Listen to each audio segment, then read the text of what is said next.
Hey, listener, thank you for pressing play. This week on the Jock and Nerd podcast, Marvel Studios releases dates for 5 new MCU movies. Geek Boner. The Joker movie officially becomes the most profitable comic book movie ever, and a sequel is in the works. Or is it? What? And why Release the Snyder Cut is trending suddenly 2 years after the Justice League movie came out. Plus, a Patreon-sponsored movie review of the Rocky Horror Picture Show, our thoughts on Watchmen on HBO and The Mandalorian, and balls. Lots of talk about balls. You'll see why, all in this edition of the Jock and Nerd Weekly for Wednesday, November 20th, 2019. Hi, this is Gilbert Gottfried, and you're listening to the Jock and Nerd Podcast. Why? I don't know. Check 1. All right. This is for all you fans out there. Let's give it up. Hey, it's Denise Richards, and you're listening to the Jock and Nerd Podcast with your host, Anthony. Why does this show get so sexual all the time? Imran. Spread the geek grease, spread your asshole, I don't know, spread everything. And Rug Boy. I'm doing that right now. Giving you all the latest comic book and superhero, TV, and movie news reviews and whatever they choose. It's hard. My hand gets tired. Which hand? The one that I'm using to check off. I love it, and you will too. But I love cocks. You love cock? Now you have that drop.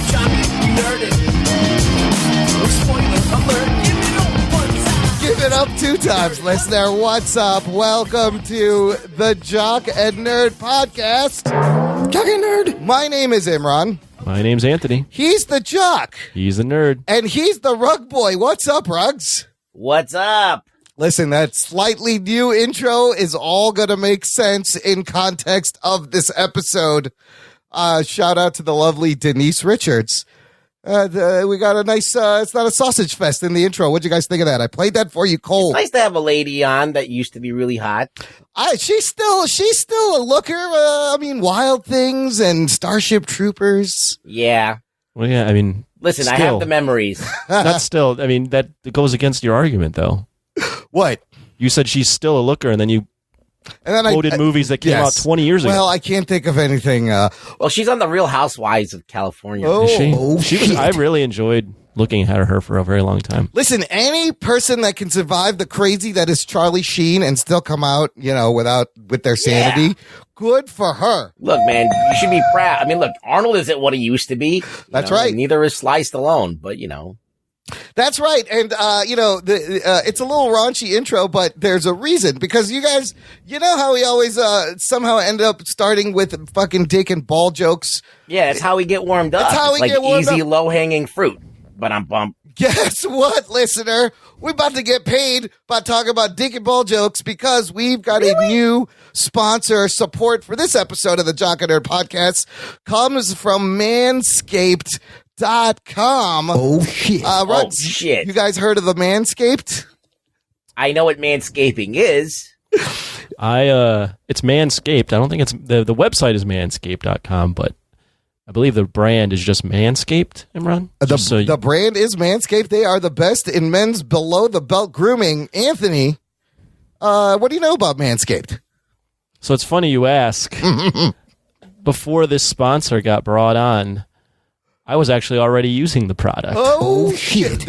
You're already a user. I was already partaking in manscaping, and then I decided to take it up a notch. Yeah. When I saw these promos for Manscaped on YouTube, and I bought in, and I am a proud owner of the Lawnmower 2.0. The Lawnmower 2.0 electric trimmer. Anthony, let me ask you something. You're out there. You get out there with clubs with the ladies. You know this is the fashion of the day. Are untrimmed pubes a thing of the past?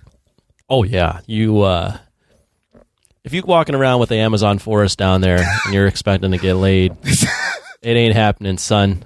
What are the reasons against it, besides the fact that it makes you look really manly? You have hairy balls. I don't think it makes you look manly. I think it just makes you look dirty.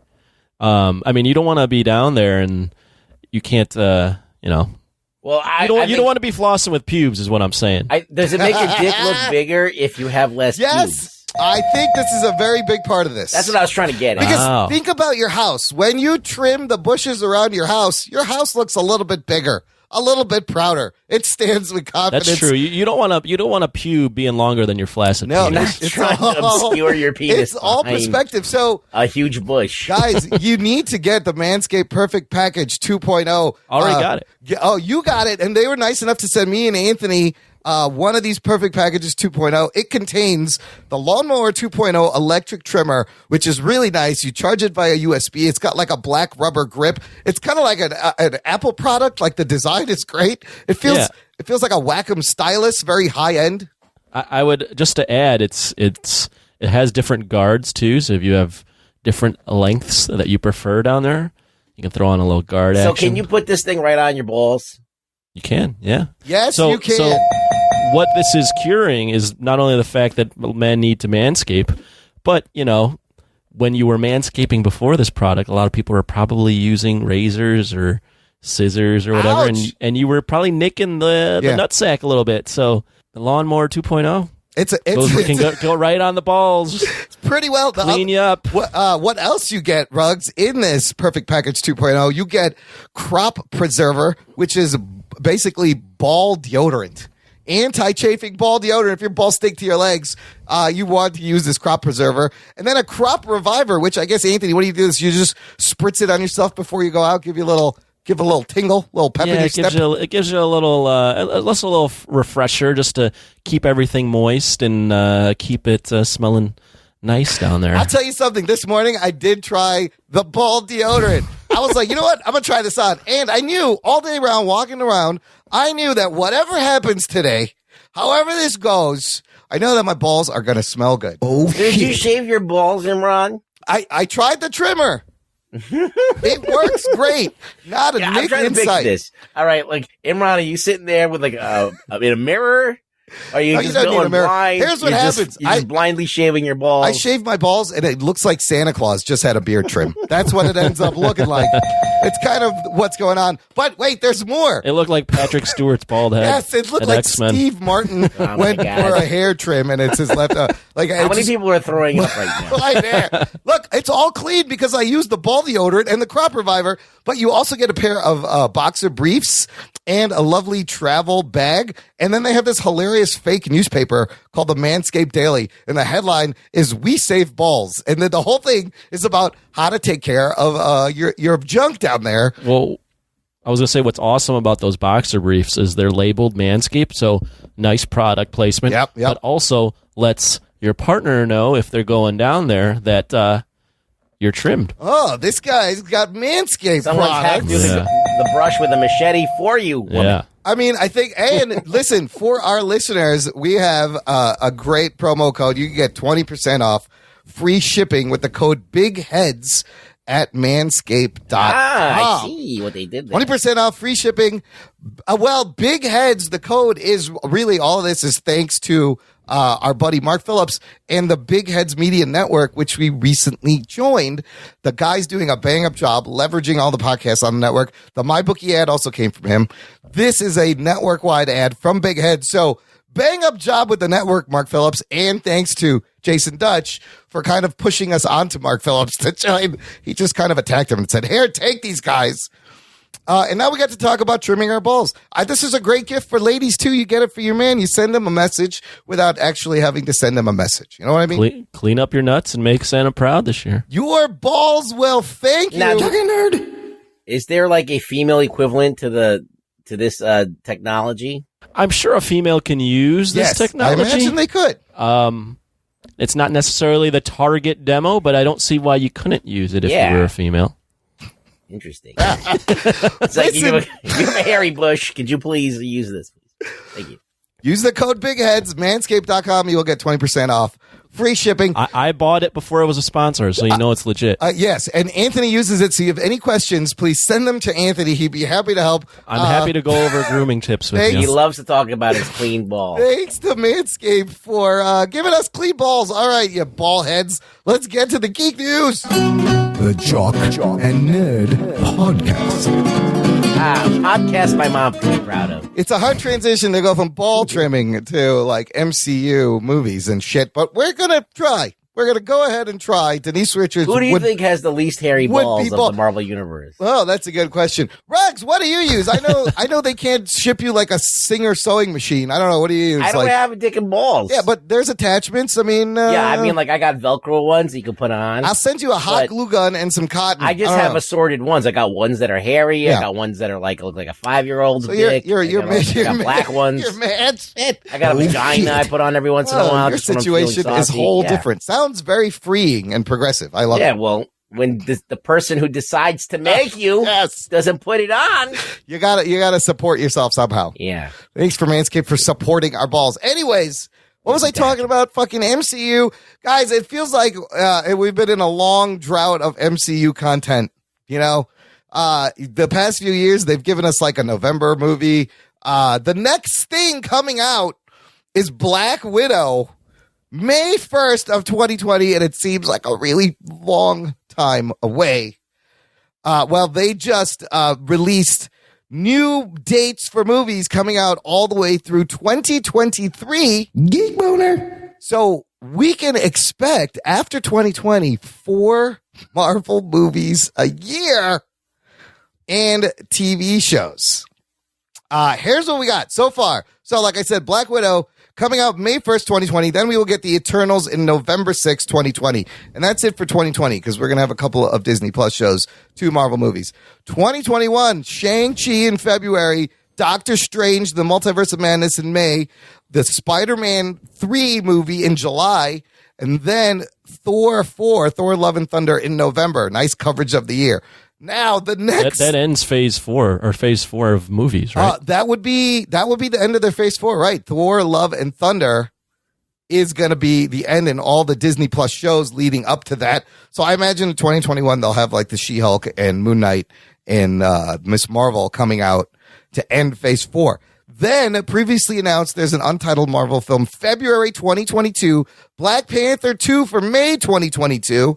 They have an Untitled film July 29, 2022. And then here's the new dates. October 2022, Untitled Marvel film. That's 4 in 2022. And then 2023, February, May, July, and November. They're getting back to spreading it out over the year. But they're dropping 4 movies in 3 consecutive years. Yeah, and that's amazing. Along with all the Disney Plus shows. Along with all the shows. What do you guys think we're going to see? I think there are some likely bets here. Anthony, what do you think these are? Well, Ant-Man 3 got announced. Yep. Right. Yep. Blade got announced. Yep, that'll be a phase 5. Guardians 3 got announced. Right? Yep. That's going to happen with James Gunn. What about Captain Marvel 2 is a no-brainer. Yep. So we've got, 4 right there? Yep. 1, 2, 3, 4. Now your couple of your wild cards are, will there be another Avengers movie? They now owned the X-Men and the Fantastic Four. Right. Deadpool, what is the state of Deadpool and X-Force? Will there be, could one of these be Deadpool 3? Maybe that February one like they did with the first Deadpool. I think it's going to be something that involves Kang. Oh, time travel? Kang, either time travel or interdimensional travel that's going to now somehow introduce mutants and all that stuff for the next phase.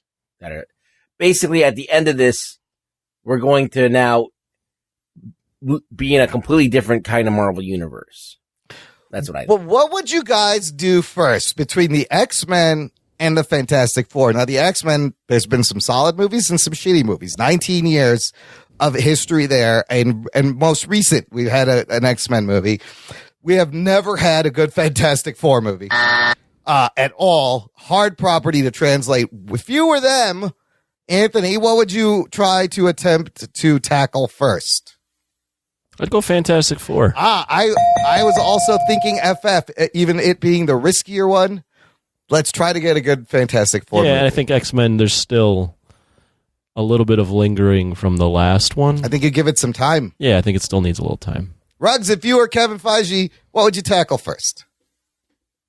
I don't know. I think X-Men's got more opportunity for inclusivity and all that stuff, and statements about oppressed people. Yep. And Fantastic Four seems more white bread. I mean, they could make the Storm brother and sister not white, which would help or whatever. But I don't think they can really do much with that. But X-Men, you can do so much more with. I mean, both movies can deal with like family issues and what a family means. But I'm just looking at what Marvel's doing. Right. Like they're trying this whole like, let's get everybody on board. Let's get everybody invested. Let's get everybody to think that they're represented and stuff like that. So that's how I feel about how Marvel's going about things. I don't think they're going with what's our best prop. Like they might be thinking, what's going to be the thing that we do in the future down the line? And they're probably going to want to do House of M. Yeah. Or something big like that, or Avengers versus X-Men, or something like huge. So they have to set it up. So they have to, I would say the X-Men is the go-to thing. See, as a fan, I agree with Anthony. I kind of want to see them do what they would do with Fantastic Four, because it's kind of low-hanging fruit, really. After just a quick side, I know you had you'd mentioned Deadpool after being or watching Disney Plus. Yes. For a little bit now, and watching actually a Captain Midnight video on Disney Plus. Okay. I am definitely now convinced that if they were to do a Deadpool and include him in the MCU, it'd be a PG-13 Deadpool. Oh, but it didn't work with the Deadpool 2 PG-13. Unless, because that movie was released after the R. Now, if you do it intentionally, like where Wade tries to swear and he is aware of being censored. Yeah. And it might be clever. It could be clever. He's just frustrated. But they're not doing an R. Ah, man, how can they? And no way with the MCU being on Disney Plus would they do an R. Yeah, but how do you think that Disney would have? How far are they going to go? They're not even going to go as far as a PG-13. I thought they were committed to an R-rated Deadpool movie. I'm just after seeing what's on Disney Plus. There's no way. Yeah, that would break the brand. Like PG-13, you could go pretty far, So they're not even going to go close to that edge. They're going to be like so far away from that edge. Maybe have the word shit in there, that's about it. Oh, yeah. Well, I did watch on Disney Plus Home Alone 1 and 2. Yeah. And in awesome. Home Alone, he does swear and call them, "Hey, you big horse's ass, come and get me." That's barely a swear. Yeah, he does say horse's ass. Have you ever seen that movie, The Good Son, with Macaulay Culkin and Elijah Wood? That's a real fucked up movie. Dude, Macaulay it's like, imagine Kevin McAllister as an evil dude who gets to say fuck. I've seen it. Yes, I love that. I was like, oh, Macaulay gets to swear. I like this young movie. Elijah Wood. Very young Elijah Wood. A young and tight Elijah Wood. Now, would Ryan Reynolds still be on board with neutering the Deadpool, even if they threw him a shitload of money? He took a picture in front of Marvel Studios. There is a way to do it with PG-13 if you're clever with it, and he acknowledges that he's trying to swear and he's been bought out, and he keeps trying to, and things happen. It could be a very meta corporatization, of superhero movies, and there's a clever way to do it. I'm not sure if they could they could execute it though. Well, I mean, it's exciting. After this little lull, we will have lots of Marvel content at least through 2023. Before we continue, quick call to action for the listener. I want to ask the listener for their help. We've been doing the show for over 4.5 years now. Over 300 episodes. Talking nerd. Oh, shit. And for the first time, I have created a quick audience survey to help us make the show better for you, listener. Are you sure you want to do this, Imran? Yes, I am putting this out there. I know this is a little risky. You're pretty sensitive, too. Me sensitive? Listen. Imran's going to be crying immediately. I grew up with a patchy fucking face of vitiligo and got all the insults when I was a kid. No, you can't offend me. Nothing. After that, it's all gravy, baby. No, don't. It's all gravy, baby. Don't fret, Boba Fett. Listen, visit jockandnerd.com/survey for our first official Jock and Nerd podcast audience survey. It has an entire 3 questions, and you can be honest. It's just between you and us, listener. Nobody else is going to see this. And it's just a way to prevent the show from getting stale. If you've been listening since the beginning, the show's changed. It's evolved. And now we need your help to keep guiding it and evolving it and to prevent it from being stale. I don't want it to get stale. So, should I tell them what the questions are, or should I just have them? Okay, have them go and do it on. It's really simple questions. The first question: who's got the biggest? Who's got the better shaved balls? Oh shit! The Use promo code Big Heads, manscaped.com, 20% free shipping. You get the Lawnmower 2.0, and then go to jockandnerd.com/survey. Take the survey. Let us know what you think of the show. Moving on, let's talk about some DC movies. The rest of it is all DC news. Big congrats to the Joker movie for continuing to break records. It is now worldwide over $1 billion. Oh, shit. Consisting of a domestic take of $323 million, international $696 million without opening in China. This becomes the first R-rated movie to crack $1 billion. It is also the most profitable comic book movie of all time, with a production budget of anywhere it's like $50 to $70 million. But remember, we talked about Warner Brothers got to split the profit with that other company because they went 50-50 with the production company late in the game. So on the heels of that, Hollywood Reporter puts out this article, Joker sequel in the works as Todd Phillips eyes more DC origin movies exclusive. Oh, shit. Hollywood Reporter reporting the director is likely to reteam with Joaquin Phoenix on the follow-up. This also is the fourth DC movie to cross $1 billion. It joins Aquaman and the two Batman Chris Nolan movies. So they're saying Warner's has a sequel option in place, and he has ideas for more. But I heard that this was also not true. Yes, hold on a minute. Then minutes afterwards, Deadline. Listen, you hear these websites? This is not. Hollywood Reporter is pretty. This legit, is right? the Hollywood Reporter. Deadline, literally moments later, calling out Hollywood Reporter, saying, "Nice clickbaity article, HR," but. Apparently this is not set, and this pitch for origin movies never happened. So I don't know who to believe anymore, but you got to imagine this movie makes $1 billion beyond what they expected. They got to be talking about how can we capitalize on this? What's the next move? The problem is Todd Phillips sequels, maybe not the best. If you look at The Hangover, great movie. The whole trilogy made over $1 billion, but Hangover 2 and 3, I don't know. I don't know about those. Yeah. I think that if you make a sequel to this movie, you're going to ruin the first movie, because the whole thing about the movie is that you don't know what happened. You don't know what's actually going on. And then would you have to implicitly say, oh, that was Bruce Wayne, he turns into Batman, whatever. That's a very, very good point. The whole discussion on this movie is what happened. Yeah. And then the answers to the question, even if you have a brilliant answer, is never as good as what you won't be able to please everybody. No, it's better to leave it up to the viewer and leave it ambiguous, which is one of the genius things about this movie. Because remember when it was first announced, we were all like, I don't want to know what the Joker's name is or what makes him tick. But they did an amazing job to where you're still not really sure. Well, this is what I would do if I could start this movie, is that I would have Arthur Fleck in Arkham. Yeah. And then maybe some people bust him out, or somebody busts someone else out and he gets out by proxy. And then he kind of like lives out his fantasy, which is to be the Joker. Or if it is a fantasy or if it's a reality, you don't know. I mean, you got to keep So it can still be ambiguous. So you're saying like continue the ambiguous, more weird alternate takes and stories.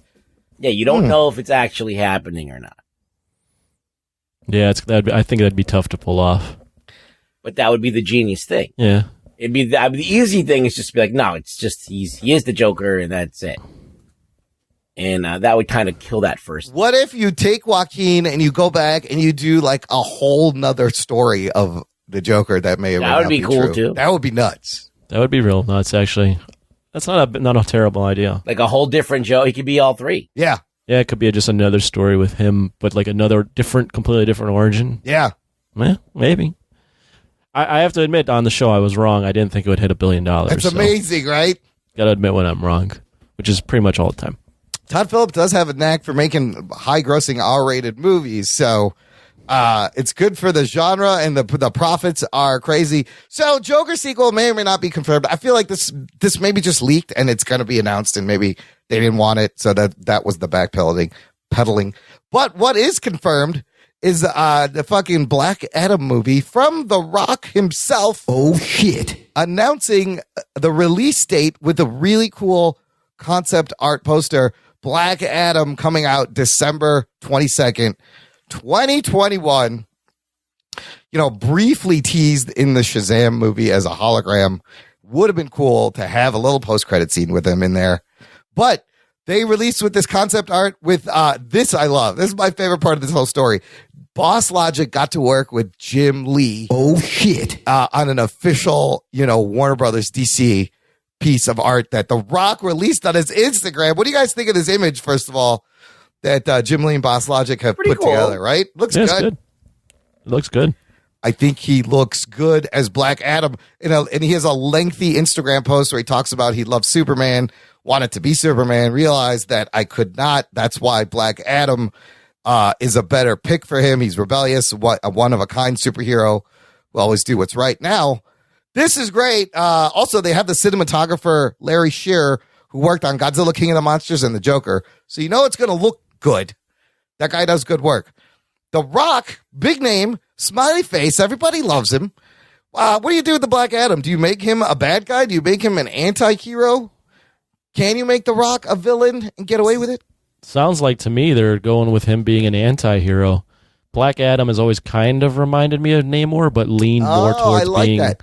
But he's always leaned more towards being a bad guy. Right. To me, the more interesting play would have been just having him be a bad guy with Shazam. Oh.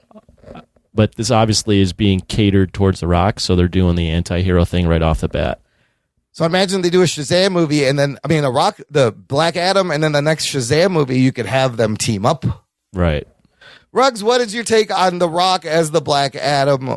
Well, you can make a movie about a villain with Venom and the Joker. Yeah, that's worked for them now.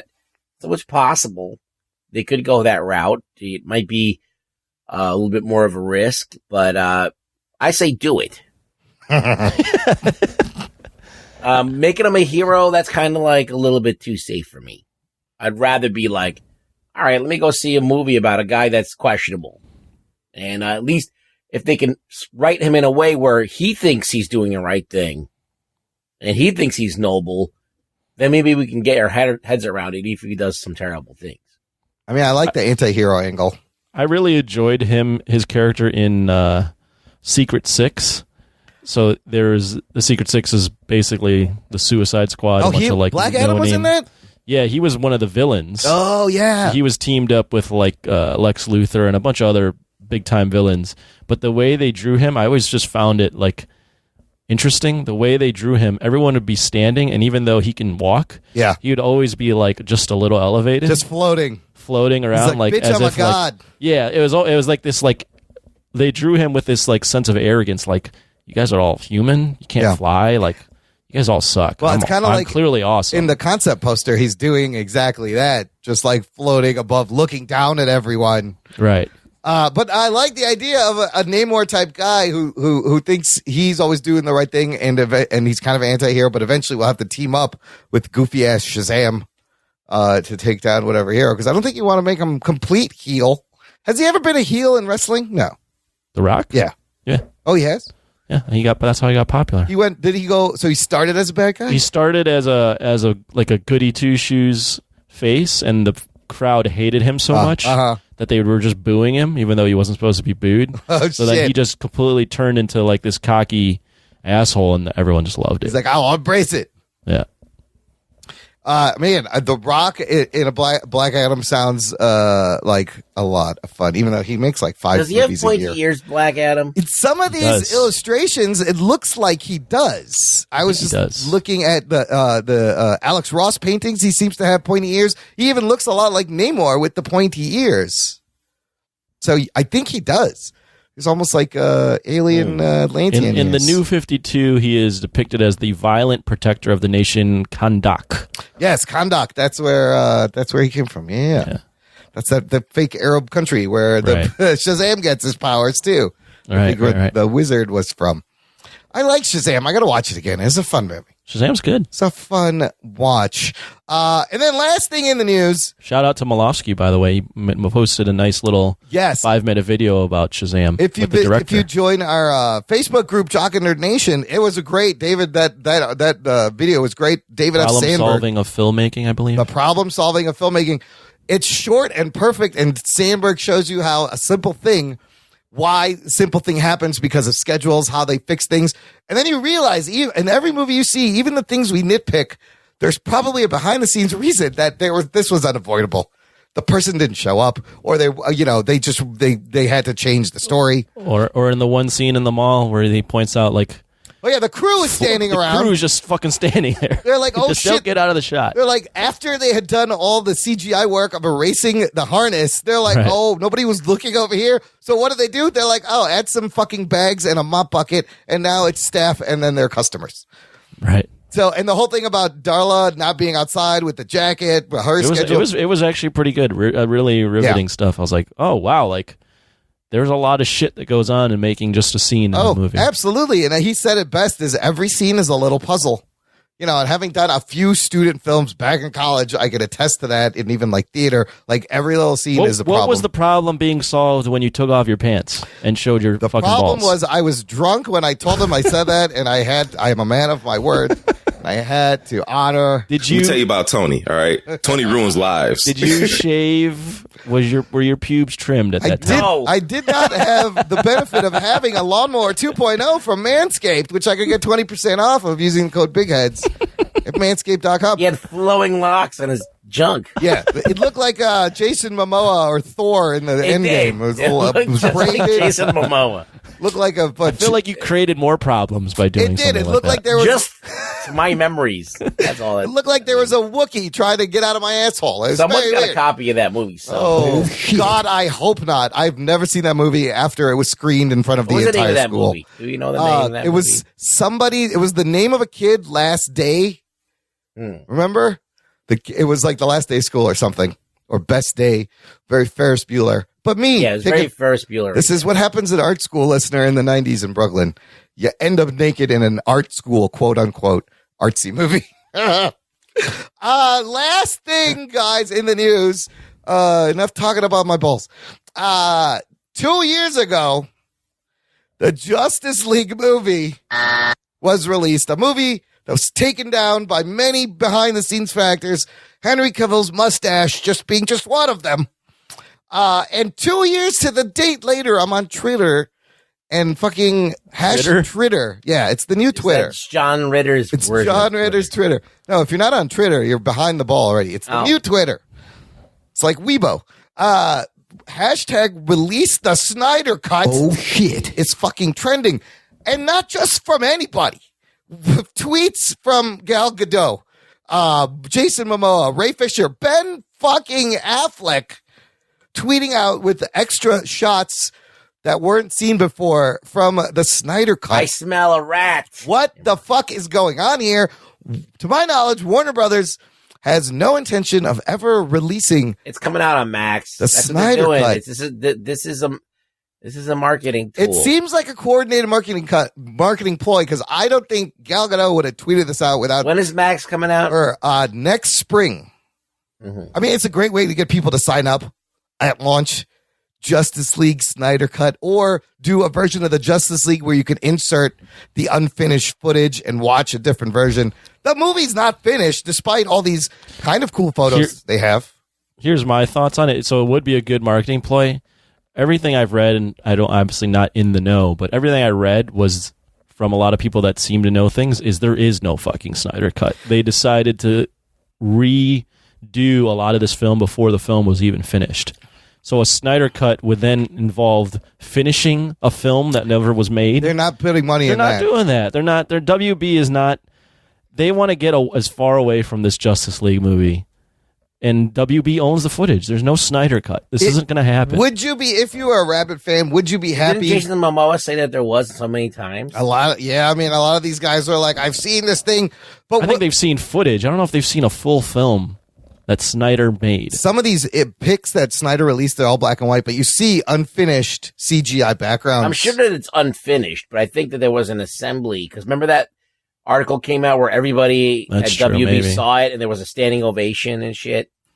There's a shot of like Darkseid in here. There's a picture of Momoa's Aquaman killing Steppenwolf. So I think that they had something that was maybe like 4 or 5 months away from being done. Maybe like 60% done, yes. But would you be okay with an unfinished movie, with a whole version where it's unfinished special effects, there's mocap dots still on people, just to see Snyder's vision of the nightmare scene and what he was planning?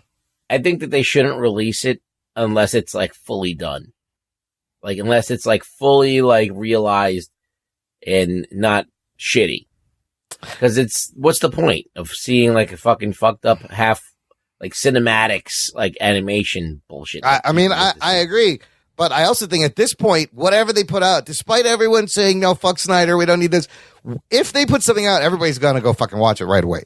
So, I think, the Snyder apologists and the DC fanboys and even us like morbidly curious people about comics would probably look at it. But I think there's a difference between like releasing stuff that you know is a deleted scene or a half-finished scene. Right. But then between that and then releasing a movie that is completely unfinished, but like you're still playing it off like it's a movie. I don't know. I feel like there's almost like it's almost like sacrilegious to the movie making process. I don't know how you do it, whether to release a whole movie with it being not finished. If I would do anything, if I was DC, is that I would redo Superman's face with the new with the swap flash. technology. with the, you can really the new like deep fake technology is so much better than what they did. Yeah, that was real bad. And they could easily fucking fix it. That's a good idea. If they go back and really fix Cavill's face, who is still interested in playing Superman, he said he's not. He still says he has the. That kind of ruins the movie in a lot. Yeah, because it's the first fucking thing you see is his floaty fucking lip. But on top of that, the movie itself is just like Warner Brothers has the most iconic superheroes of all time. And it's kind of like they were like, oh shit, is this good enough for Justice League? Here, this is all because there were so many problems. I would love to see on HBO Max maybe a documentary of the making of the Justice League about all of this. They could never release the Snyder cut. Yeah. Without like redoing everything. Yeah. Or redoing like a bunch of That's too much work and money to put in there. But they could make an assembly that has a bunch of Snyder scenes reinserted into the movie, like that are not effects things. Because there's a lot of things that they changed that are that they had shot already that was like practical. I mean, I would be okay with an alternate version of Justice League on HBO Max where you're like, show me that and they extra probably shit. And if they did just clean up Superman's face and did that, I think it'd be worth checking out to see some of this stuff reinserted. Yeah. Because, like, the story doesn't, from what I know, the story doesn't really change a lot. But there's more of a cyborg in it. But also, it sounds like we were going to see that nightmare sequence. Actually, you were going to be in the future. Darkseid was going to be there. We were going to see them send Flash back. Like we saw all that shit that he put in BVS was going to pay off. And it all got cut and changed, and the movie is just like this vanilla fucking whatever movie now. Right. Would definitely be curious what Snyder's vision was. Yes. I probably wouldn't have liked it. Yeah. It's probably would have been way more ambitious than what we saw, and had a lot more heart. Yeah.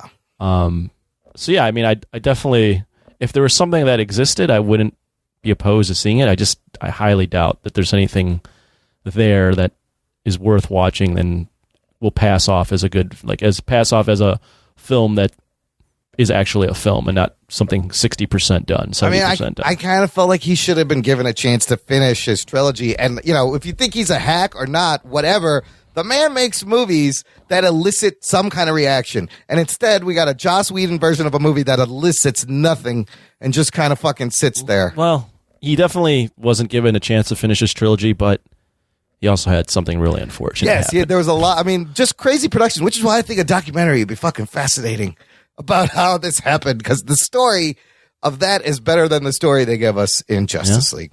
We'll see. We'll see if this is a marketing effort when HBO Max launches. It was just weird. They all coordinated and big names. Fucking Cavill's mustache ruined everything. All right, look, let's take a quick break here for some sponsor ads and promos, and we'll be right back talking about Franks and Furters and more balls with a Patreon movie review right after this.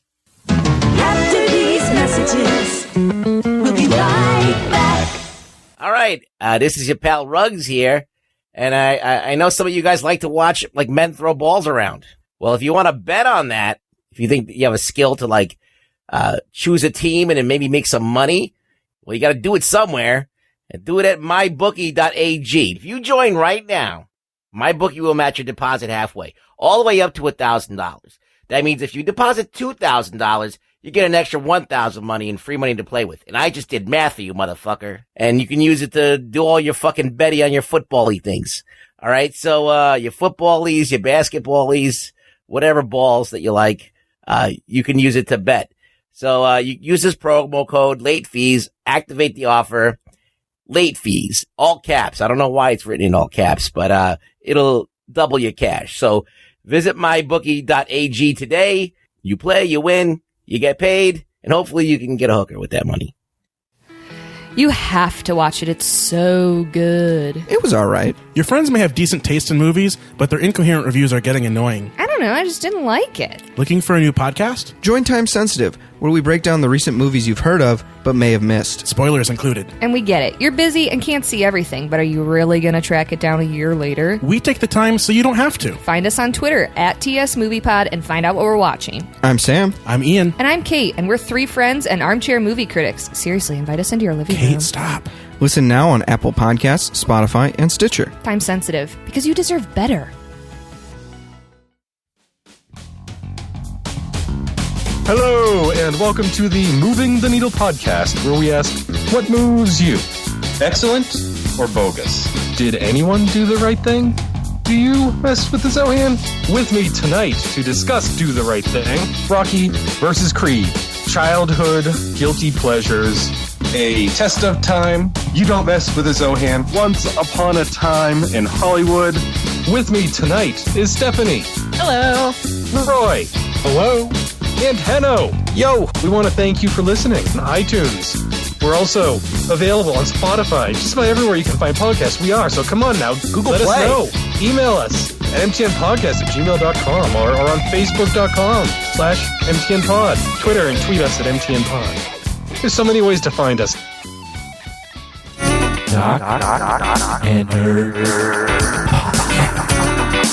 Listener, if you enjoy this show, you want to support us, you want more show, join our fan club. Visit jockandnerd.com/Patreon. Link in the show notes will take you right to our Patreon supported portal there, where you can support us for any amount of money and you get bonus content. You get stickers. There's tiers with t-shirts, early access to the shows. There's post shows. There's actual sports content. New episode of Jock Talk with Chaz. Their bottom is very weak. How's he doing after that fight? Is he all right now, Anthony? Yeah, he's doing all right. He seems in good spirits. No cauliflower ears. No cauliflower ears. Everything seems to be working good. Pubes are trimmed because of the lawnmower 2.0. Listen, if you fight MMA, just like my balls was hot. You know, if Derek Lewis had the ball deodorant and the crop reviver from Manscaped, his balls wouldn't have been hot. Use promo code BIGHEADS at Manscaped. Get 20% off and free shipping. And join the fan club, jockandnerd.com/Patreon. Look, if you give us $10 a month or more, something really fun happens for the listener. Not so much for us, which is why it's fun for the listener. You get to pick any movie you want for us to review. Pick any movie to torture us with. And some of you have been really good at that. This one that we're going to do one right now, this one may take the cake. We're still in round 1 of the Patreon supported shows. But if you want to throw one in there, listener, jockandnerd.com/Patreon. And let's get to, I never thought I'd be saying this on the show, but let's talk about the Rocky Horror Picture Show. Shit. Yeah, here's your spoiler alert. Strap yourselves in, you fucks. Spoiler time. This movie's 40 years old. Rocky Horror Picture Show, released in 1975. It is a year older than I am, which is 73 years old. Yeah. Holy shit. Yeah. No, this one sponsored by, dedicated to our buddy we mentioned earlier, David Malofsky, editor and cape of A Place to Hang Your Cape. And I expedited this one on purpose because he wanted us to do this in November. 2 reasons why he picked this. One is kind of a cross promotion with his podcast, Podcapers. Every year they do an Halloween musical. This is the 3rd year in a row. They write full lyrics, they perform it, and put it together. And it's always a spoof of something. This year, the Halloween musical is called the Scotty Horror Podcast Show. And the gang over there, Scott Maridu, David, Alex Mirabel, who was on the show, and the rest of them go through the same thing kind of that happens in the Rocky Horror Picture Show in musical form, but it's all spun about how Scott hates Disney and other stuff. And the other reason David picked it is, Anthony, he did want to torture you. Oh, shit. Motherfucker. Specifically to torture Tony is what the note was. So let's get into this. Rocky Horror Picture Show, 1975, based on the Rocky Horror. Oh yeah, the Rocky Horror Picture Show. Right. And it was based on a musical in the UK that was called the Rocky Horror Show. And this is a filmed stage musical on Rotten Tomatoes. I was really surprised to learn this movie has an 80% tomato meter. Oh shit. 6.8 out of 10. Tomato meter, audience score 85%. So that's some big bowls right there. Box office wide, allegedly the budget of this movie was about $1.2 million. It ends up making $112 million. Oh shit. In what was considered a flop for a release, and we'll get into this later, it's still making money. It's still relevant, which is crazy. This movie stars couple of names you may know. It's directed by Jim Sharman and music by Richard O'Brien, who helped on the original musical play, and Jim Sharman writing the screenplay. Starring in this, Tim Curry as Dr. Frankenfurter, which, Anthony, you just saw Tim Curry in Home Alone 2. I did. Yeah, it's real strange seeing him in that role and this role. Wildly different costumes for both of those movies. A young Susan Sarandon playing Janet Weiss, who's actually kind of cute, runs around half naked for most of the movie. I was, just a quick thought there, I was surprised to see her running around in a bra the entire movie, and was also surprised to feel strangely attracted to someone that I've always thought of as my mom in movies. Yes. Oh, you've never seen The Hunger, have you? No. Is this her first movie? This may be... I think you see her boobs in The Hunger. Oh, this is not her first movie, but it's one of her early movies. She started in 1970 doing small roles, TV series, in Rocky Horror Picture Show. Definitely early Susan Sarandon. Barry Bostwick playing Brad Majors. Of Babylon 5. Bostwick's been in a bunch of things. He's also really young. Him and Susan Sarandon playing this square couple from the suburbs. Then you have Richard O'Brien playing Riff Raff, who's a great character. Patricia Quinn playing Magenta. And Meatloaf as Eddie in a brief performance. Also very young. Wow. Yes. And then quick Google perusal of Susan Sarandon. She takes off her top a lot. Oh, she did? Wow. Yeah, she I did so not does her know daughter. that. Good. Ava Murray. Had no fucking idea. What's her daughter been in? I didn't know her daughter was taking her top off. Susan Sarandon loves her boobs. Yeah. And they're quite perky in this movie. Wow. Let's Anthony.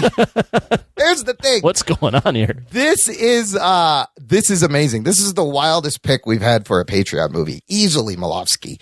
Now, Ruggs, I believe you're aware of the movie and the cult phenomena and how it's lived on and all that shit, right? Sure. Anthony, had you ever heard of this movie before? Yeah, of course I've heard of this movie. I'm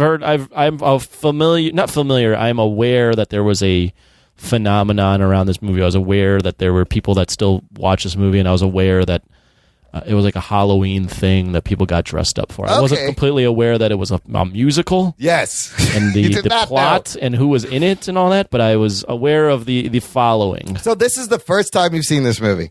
Yeah. You want me to do a quick synopsis? Do a synopsis, because the tricky thing about this movie is there are two ways to experience this movie. Yeah. You did it the less fun way, but yes, I can't wait to hear your plot synopsis and your opening thoughts on the fucking Rocky Horror Picture Show. Sure. The plot synopsis, without any spoilers, is basically this movie. I hit the spoiler button. The movie's been out for 43 years. Well, no, it's a synopsis. It's not a fucking whole storytelling like you would do. Oh, I thought you were going to narrate the whole movie right now. No. Okay. There's a guy there is actually a narrator in the movie. Yes, there is. It's very strange. Quick plot synopsis. It's a musical horror parody film. Yeah. Right? Yeah. And it is about a young couple that just got recently engaged that has a flat tire in the middle of the woods and looks for help. Ends up at some fucking castle, and they are in for a night that they would have never expected. A lot of discoveries are made about it themselves. Yeah, there's a lot of they meet a group that is maybe alien. Yeah, they're aliens. I cannibalistic. Think. Yeah, slightly. And polysexual. I don't even know. Yeah. You know, lots of weird shit. So yeah, it's just a weird fucking night for this couple. Just love all around. A lot of sexual energy, and they possibly may have even walked through a time portal. It was alluded to. I'm not sure. It's confusing. Ruggs, what did you think about Rocky Horror? On one hand, it is a tribute to these sci-fi horror B-movies of the 30s and the 40s, mixing in rock and roll with the glam rock era, David Bowie type stuff of the time, and just overtly sexual energy on all sides, heterosexual, bisexuality, homosexual, just everything. Just peace and love. What is your memories of this movie? Well, I saw this twice before I saw it again. Okay. I did watch it a third time. So I could do the review. The first time I saw it, I actually saw it in the theater in the Village with a bunch of artsy-fartsy people. With the whole experience. Yeah, the whole thing with people squirting guns and dancing in the middle I'll of the thing. explain all this, Anthony, because it actually improves the experience and enjoyment of the movie. I was so fucked up, I don't remember it. All I remember is shit.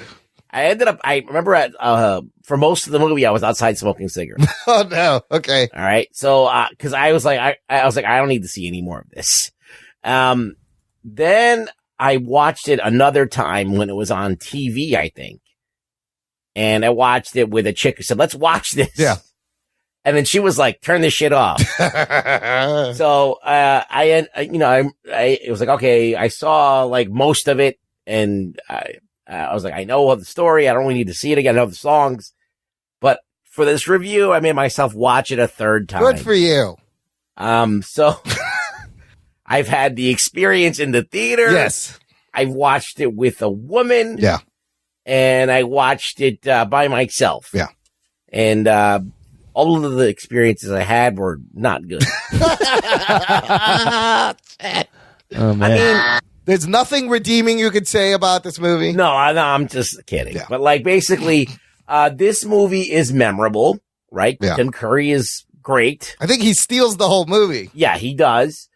Some of the songs are memorable. Are catchy. There's some catchy tunes. But I don't really know what the fuck is going on in this movie. It's weird. The scripted, people are trying, like, you could tell when like people like want something to be good, they start concocting like how good the movie is and start making lines and comparisons and analyses of stuff that like it's not there. Similar to Ruggs, I saw the movie in high school with the production where you go to the theater. I'll get into that in a bit, but then I watched the movie recently. Yeah. And it's a schlocky, low budget movie. There's some catchy songs. A lot of the songs do sound the same, but there were parts that made me laugh out loud and was like, whole shit. The sexuality of all of it is pretty amazing for 1975.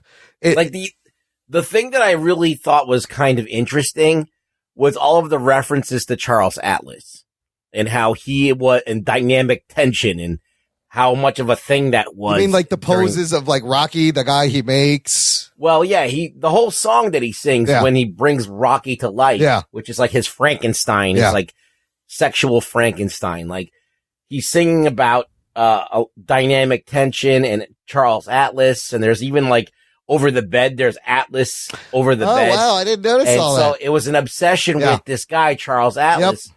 Maybe it stirred, like, whoever wrote this, like, I guess feelings of attraction to this Charles Atlas. And that I found interesting because it's like, it's this whole thing that you're reading a comic book, and there's like this kid getting his sand kicked in his face, and then Charles Atlas is telling him how to get in shape. That's where I know that Charles Atlas is from the back of the comic book. And Classic so, ad. This whole song kind of referencing him like repeatedly. Yeah. I thought that was interesting. I was like, oh yeah, that's what he's talking about. And I thought that was kind of fun. But I was looking for stuff like that in the other songs. Yeah, and that's the only real song that has stuff like that in it. Well, Frankenfurter is trying to create the perfect specimen, but he's also just jumping around from guy to guy. I thought it was hilarious that Meatloaf shows up for his awesome song on the motorcycle, and then he just fucking bludgeons him to death. And it's all bloody. And then the whole scene where Janet and Brad are sleeping separately, and Tim Curry goes in and sleeps with both of them, seduces both of them. That scene is fantastic. It's really fucking funny. And as a musical, see, like, I don't understand that either. I mean, what's to understand? He's ruining them before they get married, I guess. Well, let me give my opening thoughts real quick. Yeah. So this is the type of movie, I had a couple things written down, but I'll start by saying this movie has all the ingredients for me to understand why it'd be a cult classic. It's one of the original big cult classic movies, yes. I completely understand because it has all the weird, weird things thrown in one movie that there's enough people that'll latch onto it and be like, no, you don't understand. Yes. This movie's awesome. Here's why. Yes. Like, this movie was saying something before anyone knew it. So like I can see like why it became a cult classic. There's so much weird shit that enough weird people are going to latch onto it. I went into this movie with like the lowest of low expectations. Yeah. So for me, it wasn't good. Yeah. It wasn't entertaining horrible at all. I laughed at some points, but I wasn't like this. I wasn't coming out of that like, man, I got to tell someone about this movie and have them watch it. Like, this was not them. This is not my movie at all. I just imagine you sitting there going, what the fuck am I watching? Yeah. I mean, the movie, if I could describe the movie, I thought of two analogies. Yeah. It felt like Bizarro Texas Chainsaw Massacre. Oh, that's pretty good. Like, felt just like that, except bizarre. Yeah. Even more, like, not like the More- disturbing bizarre, more more campy. like Yeah. campy bizarre. Yep. But it also felt like, and I'm not this person, I don't necessarily appreciate Picasso's. Yeah. And this felt like it was trying to be a Picasso movie. And let's just throw like all the shit in here. And it's not really going to work in terms of like a coherent story or even like a coherent message. Yeah. But we're just going to throw in transsexualism, cannibalism, aliens, a fucking weird narrator, all this weird shit. And someone's going to appreciate it. I don't know who, but someone's going to appreciate it. That's what this fucking movie is. I mean, I think it's a lot of wacky stuff. I think one of the problems is it works better as a staged musical, and then they try to film it. It may lose a lot of its things, but the journey this movie's had, it almost looked on purpose like they made this shitty movie that they knew people were going to yell back at the screen and make a cult hit and make it interactive. I think that if you don't have Tim Curry, you don't have this movie. No, Tim Curry, he is all in. He saves this whole movie. Because all of the performances are shit except for his. Well, because they pulled in a lot of side people from the musical production, a lot of people who weren't actors. And it's funny, you look at some of the background actors and they literally look bored, like they're just bored standing there. And I'm like, wow, what is going on? Meanwhile, Tim Curry, 110% all in as Dr. Frankfurter, and it's just a fucking marvel to watch him. But I love Riff Raff and Magenta.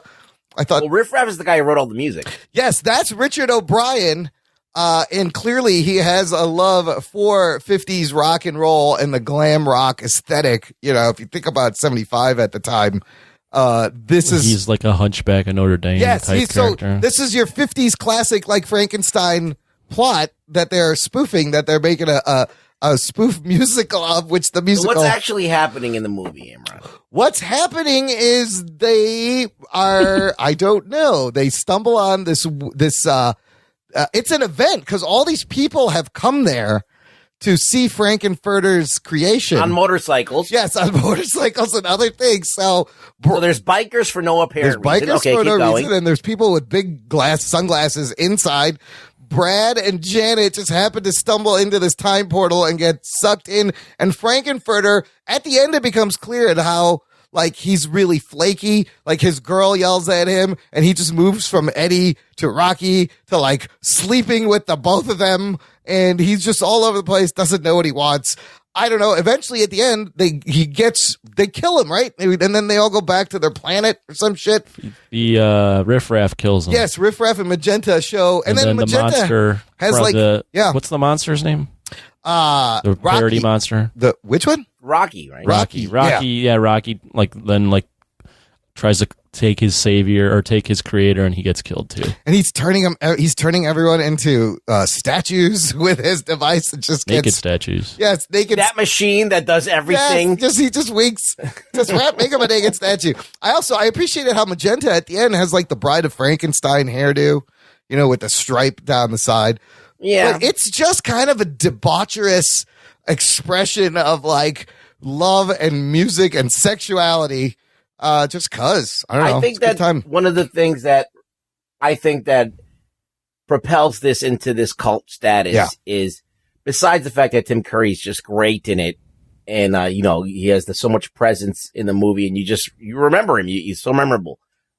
Is that this was happening at the same time as the David Bowie glam rock thing, where the androgyny and that they were promoting like bisexuality and this whole thing of dressing in women's clothes and stuff like that. So it was that and a gateway into like the fact that you're polyamorous and being or pansexuality or whatever.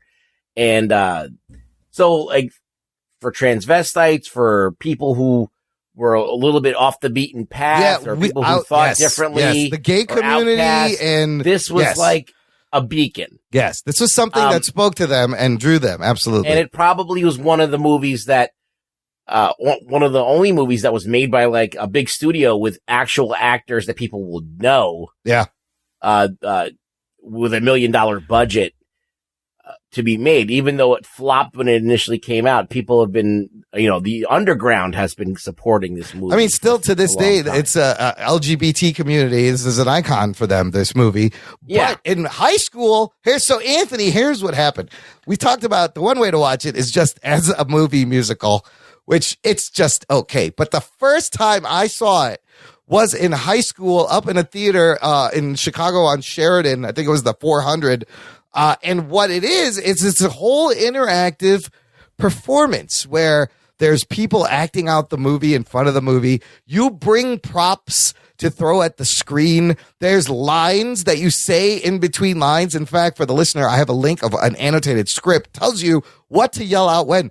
Basically, how this started, it became the default midnight movie. So I remember in high school, every Friday, Saturday at midnight, they would show this movie. In 1976, this movie replaced Night of the Living Dead as the midnight movie in a theater in New York. The movie had just come out. It was a bomb.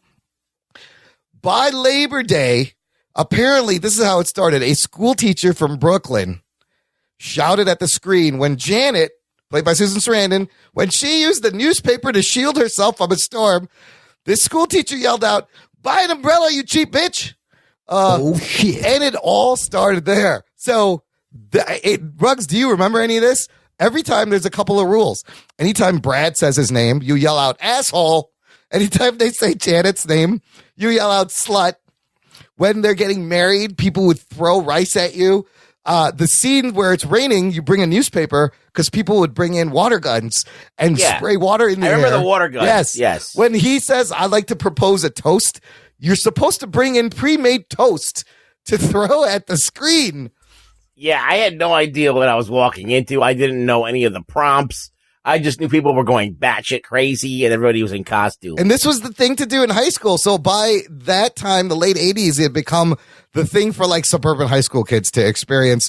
And the first time you went, you were a virgin. They would paint a V in lipstick on your cheek and you get extra special treatment. But they didn't do that. They did that to me. I distinctly remember that. And then, but you'd have people singing along to the songs, people performing it. Before cosplay, people would show up dressed up like these characters. And because of that, this movie is still in limited release 40 years later. It is the longest running theatrical release in film history. There are, Anthony, if you want to experience this, midnight showings at the Music Box in Chicago every Saturday night. They still do it. Yeah, this movie didn't sell me on that. No, I don't think I want to do that. See, it's unfortunate you saw it this way first instead of the other way, because I remember going, these are my weird people. Like, I felt like you said, Ruggs, I felt like one of those outcast people had found a group of people that didn't matter what you look like. They were a bunch of weirdos, and I fucking loved it at the time. I get the same exact feeling of acceptance when I go see a Godzilla movie in a theater. Yeah, there you go. This was a bunch of fat, smelly dudes. Yeah, I'm like, these are my people. They need that ball deodorant. They need the ball deodorant from Manscaped. Very good point, actually. 20% off, Big Heads promo code. Manscaped.com. That's a good point. There's other movies for me to feel like a weirdo, and this is not the one that's going to hook me in. And it has really, it's nothing to do with like the transsexuality or the cannibalism or anything. It's very just sexual. It's just the combination of everything, along with it being first off, I don't really care for musicals. I don't really care for parody films. Like I've never been a big Spaceballs guy, or when you throw on like Scary Movie. Like I've never enjoyed watching those over and over. Yeah. So you throw those two things in there, along with a pretty just thrown at the wall in terms of ideas and plot points and messages that you're trying to send, and the whole thing, just none of it registers for me in terms of something I want to see more than once. Yeah. Again, I had the lowest of expectations, so I didn't completely hate the film, and there were points where I was kind of like chuckling a little bit. But I can't say I want to go watch it again. It is a weird, bad film without the extra experience. I mean, I remember when I was in high school, this was like my first exposure to like transsexuality and bisexuality and all. Why do you have such a deep history with this film? I remember going to see it, and I remember the experience still, how much fun it was, and just the interactive theater nature. There hasn't been another movie that's been a cult hit that's kind of done that. What are you talking about? Isn't The Room? People go to The Room and do the same fucking thing. Yes, The Room is exactly the same way. That's a good point. But this was the original. This was the OG, and there was a sense of community of like, have you seen Rocky Horror? You gotta go. And like, it was the thing to do in high school. The commonality there, and I know The Room is infinitely more horrible, but let's just take two horrible movies and make build fun of a cult theater following around them. I would love to go one of the Room showings and have people yell back and shit. There were at that period of time when I saw this movie. I just think that I was just if I would have seen it not with the audience and all and been as fucked up as I was and just not prepared for all these people you like didn't know telling me what to do. Yeah, what you were walking into. I wasn't into that. Yeah. I was just like, what the fuck? And I was like, even though that was probably the most open-minded during that time, I was just not prepared for all of that. You closed-minded fuck. Yeah, and I just like smoked cigarettes. I went outside and smoked cigarettes, and talked to people that were also smoking cigarettes and probably wanted not to be in there.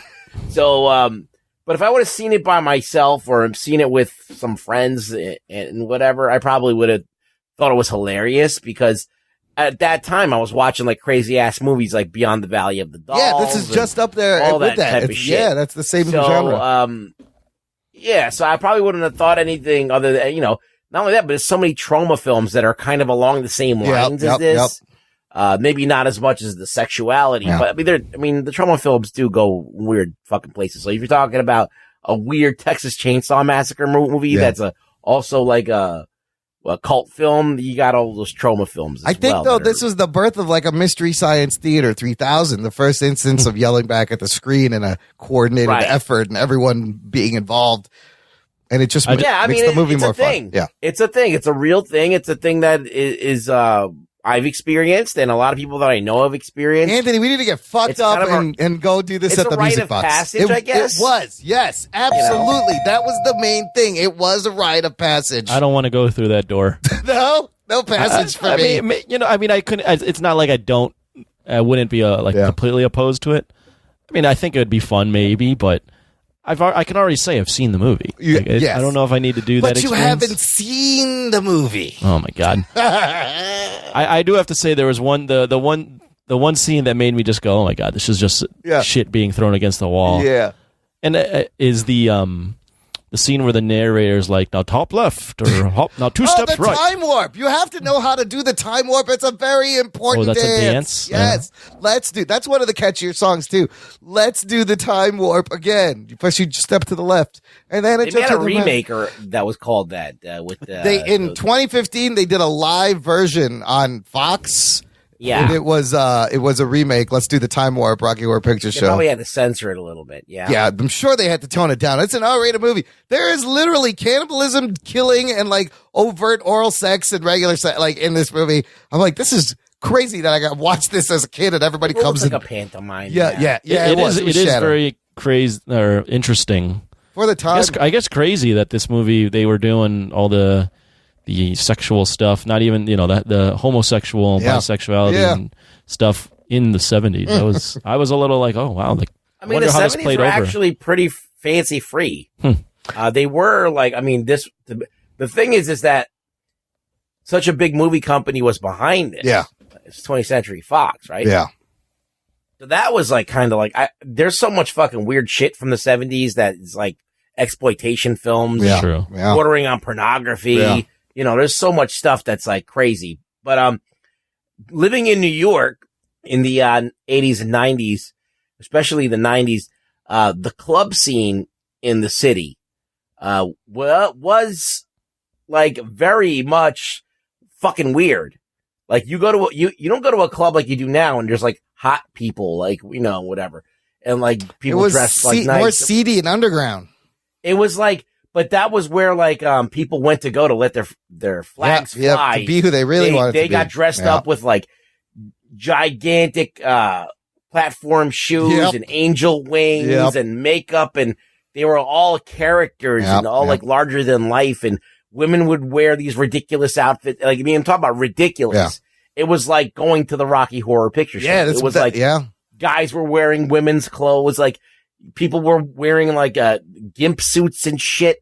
You would see like when Stefan from SNL used to tell you there would be a midget and the guy. Yes. That shit was actually happening in the club scene in New York around that time. So what are you talking about? I saw that all the when I was walking around Times Square when I was recently there. Right? Still doing that. You're right, maybe. Spider-Man fucking hitting up the Elmo. Jesus. Well, the club scene isn't there. The Tunnel and Sound Factory and all these fucking places, the Limelight and Palladium, all these big fucking clubs where you could just go and fucking crazy shit would be going down.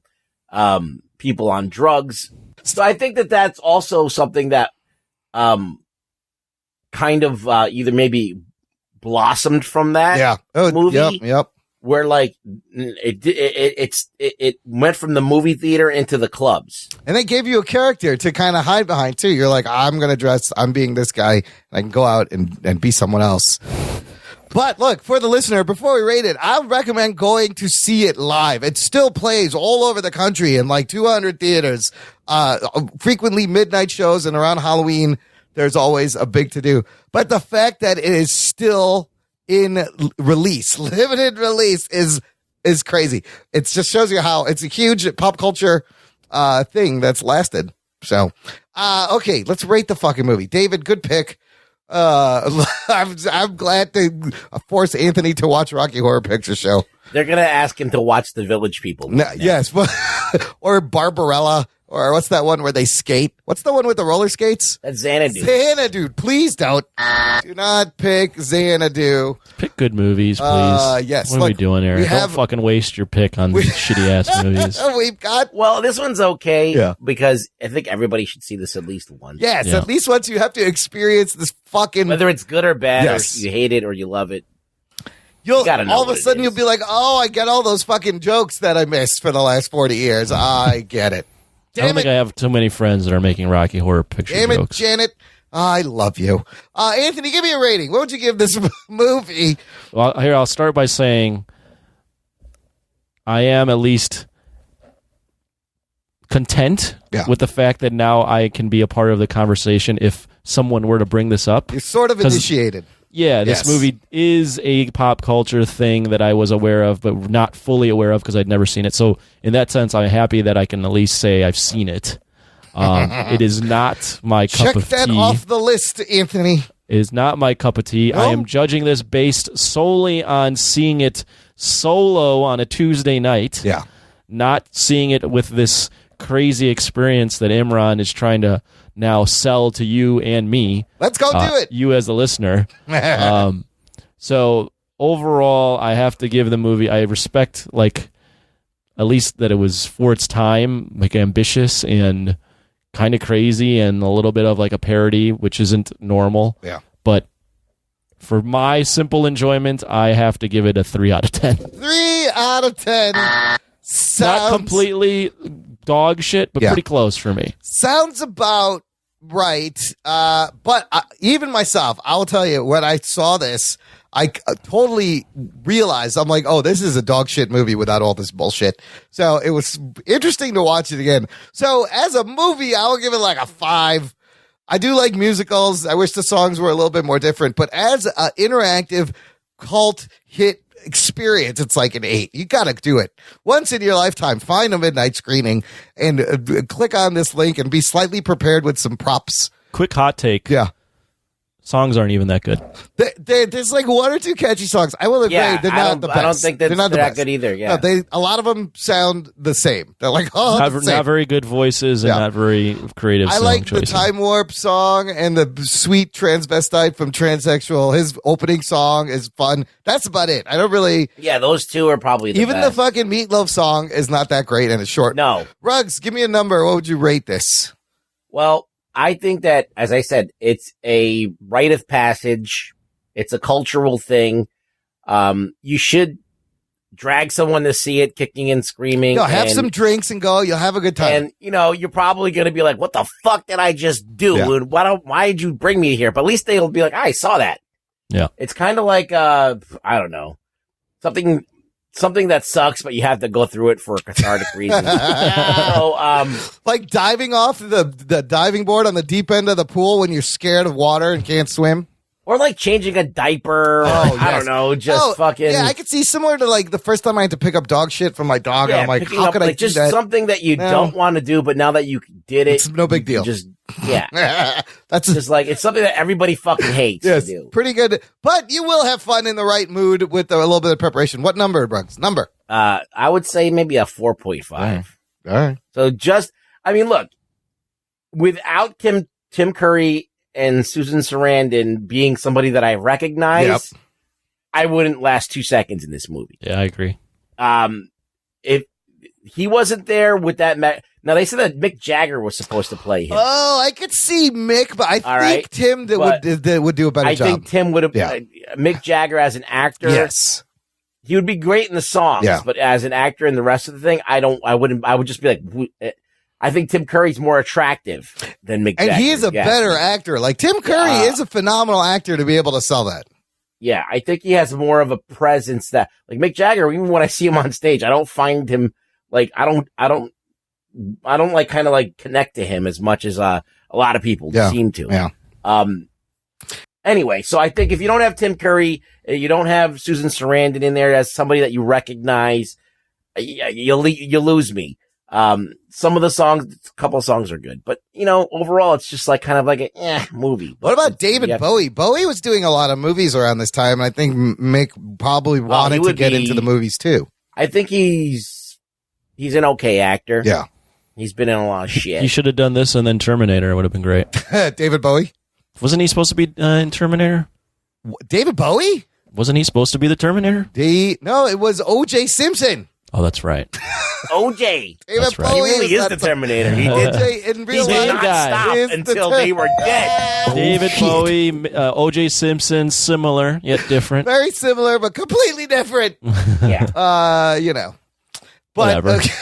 okay. Also, if Frankenfurter was around now, he probably could use a little trim around his junk. So he could use the lawnmower. Yeah, I saw when he was lifting his legs. I saw a little bit I of was like, he needs the fucking lawnmower 2.0 from Manscaped. Use promo code BIGHEADS. Get 20% off at manscaped.com. All right, let's move on. Again, David, thanks for your patronage. Thanks for the patronage. No thanks for your fucking movie choice. I hope your goddamn musical goes well.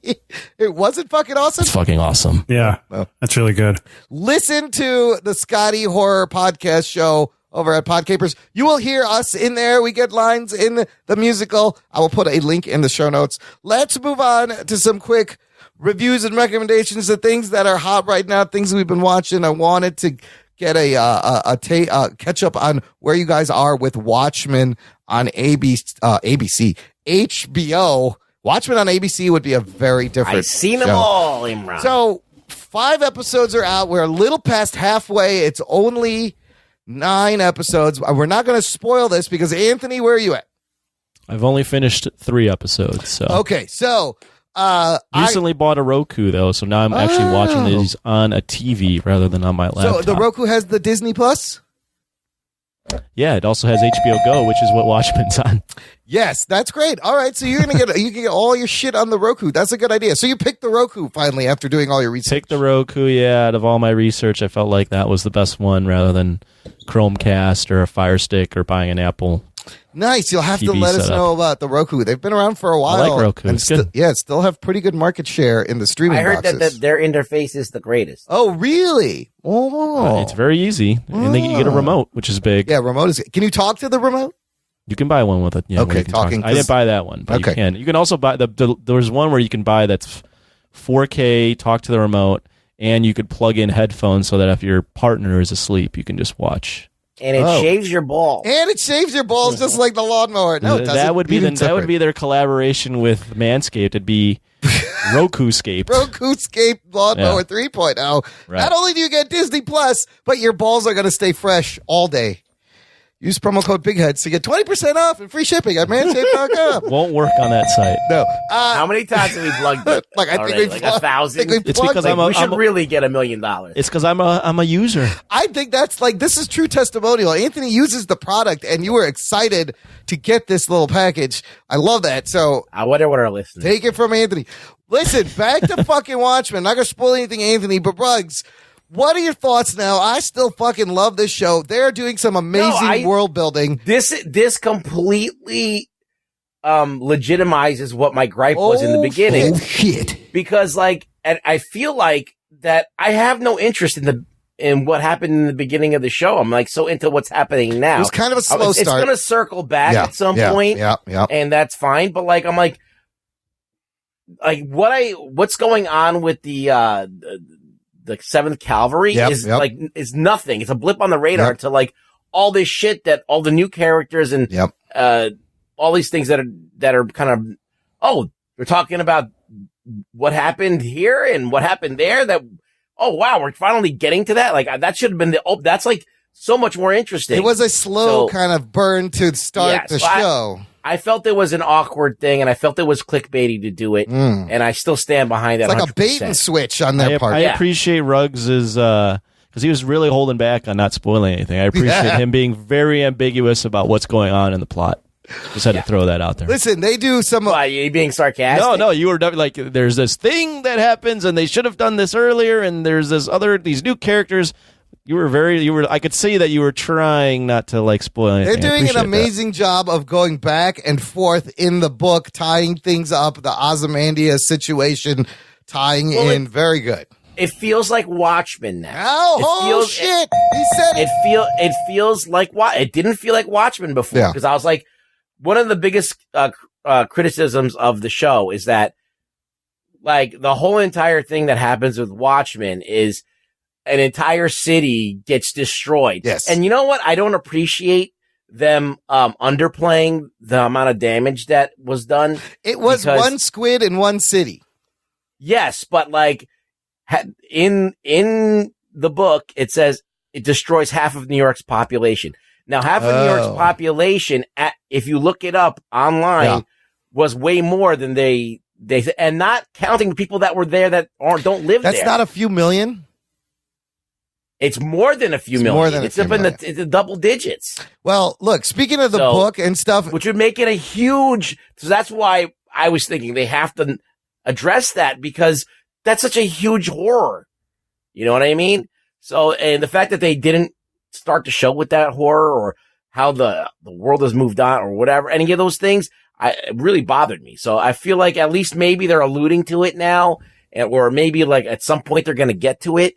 So I'm like happy that I might get that. There's only 4 episodes left, and I appreciated the slow, mysterious, twisty way they got us into this, because now I don't know how it's going to turn out, but I think it feels more on track of what a Watchmen show should be. I feel like that it's tied in more to that book. It's fucking good. There's so many things to talk about. I can't wait to review the whole season. Even the stuff that I didn't like was well done. I just thought it was clickbaity or off the mark, or I kind of like a path that I didn't want to be on to begin with. Yeah. But I guess maybe it'll be worth it in the end. Who knows? So, I mean, Lindelof has plans for 1 9-episode season and with an end.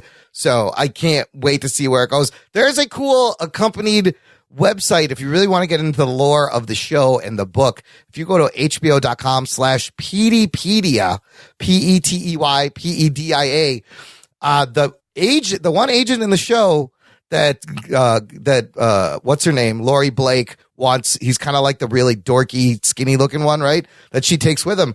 Every episode, you can read his memos, his notes, and there are some interesting backstories in here. In one of these things, he kind of takes a subtle jab at the movie, the Zack Snyder movie, but it adds a whole level. So there's like a case file for every episode so far. And it's got more pictures and more information. And I love when shows do that on HBO, especially. So Peteypedia, on HBO. Yeah, you can learn more. Anthony, I can't wait till you catch up, and we'll continue to touch on this until it ends, and then I won't watch the whole thing or review the whole thing. It's fucking good so far. Absolutely. I will definitely catch up. Here's something we will spoil. Spoiler alert. The Mandalorian on Disney Plus. 2nd episode came out very quickly after. And really, I think their strategy was, let's give them 2 pieces of content real quick to suck them in, because I think it was 1 episode they split. Because the 2nd episode was only half an hour long. It was shorter than the first episode. Perfect. Easy to watch. I'm happy. You know what Apple TV Plus did was those shows, they released the first 3 episodes of every show, because apparently they have really slow starts to get people hooked. So Mandalorian Wednesday, Friday, all together, I think the 8 episodes will last 6 hours, but we've only been given a little over an hour, and oh shit, it's Baby Yoda is the cutest fucking thing that's taken over the fucking internet. This 2nd episode was great. It was directed by Rick Famuyiwa. Not a lot of dialogue, a lot of action. Fucking Jawas. I think Famuyiwa is one who did True Detective.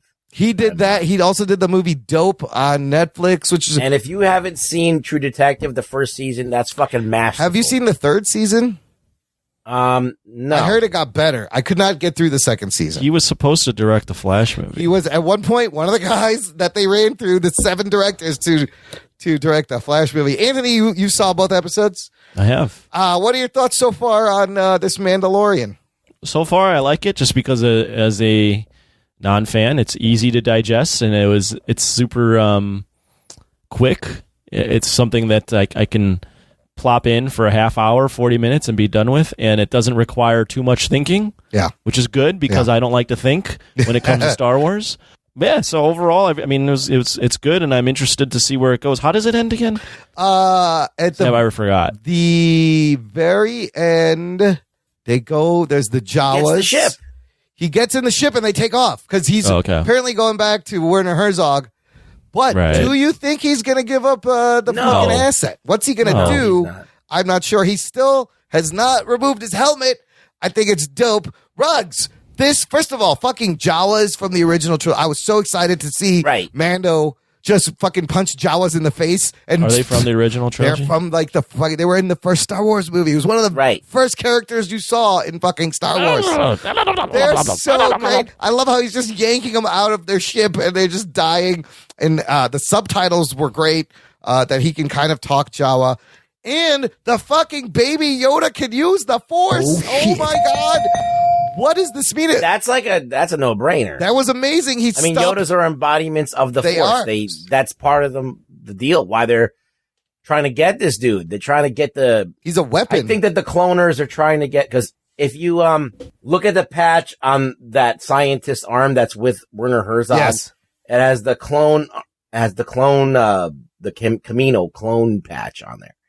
So you think this guy's a cloner, or he's a clone, or there's something to do with cloning? Well, they want to clone the baby Yoda species. We also know that Palpatine had clones made of him. Oh shit! We also know that there's cloning involved in a lot of the Star Wars stuff. This may be Stormtroopers were all clones. Yep. So I think that it's a possibility that the Broken Empire is trying to get this Yoda so they can clone him, and use him to make a new army to kind of get the Empire back. Damn, that's pretty good. So now, is Mando going to give him up? That's the question. No, absolutely not. The plot's over if he gives him up. Yeah. I kind of feel him, kind of, it was so adorable how, we saw him walk and shit, and he kind of wanted to heal him, I think, and he kept picking him up, putting him back in the carriage. I started doing math. Yes. Which is always bad. Oh, don't do math, Tabs. What are you doing? So, he's 50 years old, Baby Yoda. Yes. All right. Now, the other Yoda, the one that we know, the real Yoda, he died at around 900 years old or something. So, if, for example, every 10 years is a year, isn't it? Does that make sense? Sure. So if he's 50, he's really 5. He's 5. He's 5 years old. Yeah. So a 5-year-old Yoda should be able to talk. Ooh, he may start talking soon. So I don't think he's an infant. I think he's 5 years old, and he's pretty big. Yeah. For a baby Yoda. So a regular Yoda is maybe 2.5 feet. I think he's already a foot tall. I think he's not a baby in his in his persona, right? He's probably a young adult-ish. I think he's maybe a 5-year-old who should start talking. This is very nerdy. Who knows? I fucking love I did Rug Boy Yoda, man. I can't wait. Let's see if it pans out. To see what happens Fridays. That number is so random, 50. Why would they say it's gotta 50? mean something. Why would they say 50? No, I'm excited. This show's fucking great. I love Nick Nolte's character. I have spoken. Yeah, I think I wouldn't go it's fucking great, but I think it's a very solid start. And I'm excited about it. Yeah, I mean, I think it's a solid start, and I think I'm intrigued to see where it goes. I'm legitimately this is fun. I think the fact that, number one, that Boba Fett is not a true Mandalorian. Yeah. And that he's just a dude, and so is Jango, his father, not a true Mandalorian. They just stole a Mandalorian's armor and pretended to be one. We finally get to see what a real fucking Mandalorian does, and it's pretty badass. But he's also not great at being a bounty hunter. He gets beat up a lot in this episode, which I liked. He's not overpowered. He doesn't have all the answers. Well, he's still a dude. Yeah. Right? Yeah. So it reminds me a lot of Indiana Jones. Yes. Indiana Jones gets his ass kicked all the time, but then he always kind of rallies back and figures something out. Yep. So it's kind of in the same vein, which I like, which is the Lucas Spielberg kind of classic way of going about things. I mean, Favreau and has nailed the tone of keeping this. Let me ask you guys great something Star real Wars quick. territory. Yeah. I read this online, but they're having the Star Wars. There's a Star Wars movie coming on, I think 2021 maybe. 2022 or 1 or 2 was the next date. Yes. Yeah, that's forget what's the next date, but that was going to be the Game of Thrones guys movie. Yeah. It was going to be the Game of Thrones guys. Yep. Those guys are not doing it. Nope. So there's an open spot. They've already said that. I think they read that Rian Johnson's trilogy. This is not that. This is separate, right? So I read this online. Yeah. But what do you think of this? Because they've already greenlighted a season 2, but that's already probably going to start filming pretty soon. Yeah. What do you think of season 1 and season 2 being Kevin Feige's basic tryout to get to direct Star Wars? I thought what I heard is they were looking at Favreau and Filoni to do the next Star Wars movie because of what they're doing here. Yeah, that's what I was thinking too. I would give him the fucking movie. We have said, Rugs, how long have we said give Dave Filoni a fucking Star Wars movie? He kills it every time he does anything Star Wars. He knows what he's doing. Yes. If you watch some of those fucking lightsaber battles, Star Wars Rebels, there's all the good shit. There's some fucking amazing shit in that. That's better than the prequels. And Kevin Feige said his Star Wars movie is still a ways away, but if Favreau wants it, I say give it to fucking Favreau. Here's the only thing that I can read this online. What's the point of directing a movie when you have an awesome budget for a TV show where you can tell a much more extended story? 12 hours of awesomeness. Yeah. Would he? It's just money. Right. Yeah. It's just how much money can they get? Right. Like, can they get $1 billion? Or whatever, how many, like they could probably make 500 million and pocket that. Right. Whereas for them to get subscriptions, they have to wait a few years to get that 500 That's a good million. point. Yeah, and there's still a ton of clout in being a guy that directed a Star Wars movie. Yeah, like, you could do a TV show and it can be great. Yeah. But realistically, you're going to get remembered more for doing a movie. Yeah. Well, it's like one of those things that you could sit down and watch in 2 hours and like get the whole piece of art in one shot. Yeah. Right. And then it's a more of a self-contained thing. I don't know. I like them both, but yeah, it's beautiful. The show is. I mean, I'm astounded that this is now the standard for TV. Like Game of Thrones obviously set it a little bit with how it looks, but like this and Mandalorian, and there's probably a bunch of other things that are out right now, but there's a new standard now for TV. Like that CW look is going to go away. Yep. Yeah, that only works on tired. network. Yeah. Even then, like the network TV shows that like we're used to, like that's all. I feel like that's going to be very tired very soon. You still have Dick Wolf's universe living strong. He's making the same show over and over again. He has for years. You know, your Law and Orders aren't going anywhere. All the Chicago shows. There's nothing wrong with that. There's nothing wrong with shows there's like still, that. Like Empire, there's still a market and audience for that. But this has proven that you can vary the length. You can put all this money in there and make it awesome. I wanted to mention, I keep forgetting, at the end credits, the concept art they show in the end credits is fucking gorgeous. Like, it made me want to like do Mandalorian Star Wars art. Like, it's like I want to. It just looks so cool. It's so inspiring. It's some of my best parts of the show is just that fucking art over the credits at the end. Now, I know the answer to this is no. But did you watch the Mandalorian video I sent you? No. Okay.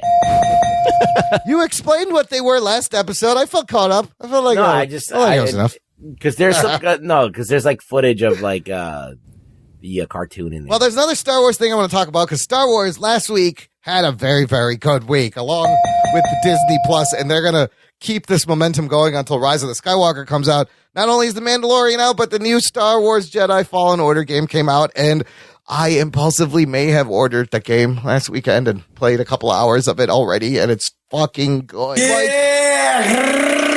It's like Tomb Raider and Uncharted and Prince of Persia meets Star Wars. There's exploration, there's puzzles, there's combat.